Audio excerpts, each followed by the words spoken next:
Let's talk about how to land your drone manually when you're indoors or on a story building without an open rooftop. The first thing you want to do is switch your drone into tripod mode. This slows everything down and gives you precise control. Next, always keep the drone facing you.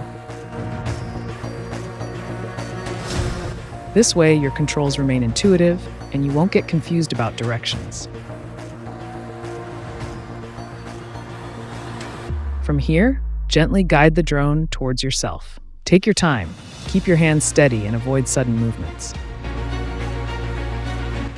Once the drone is within reach and stable, slowly descend until it touches down on your landing area.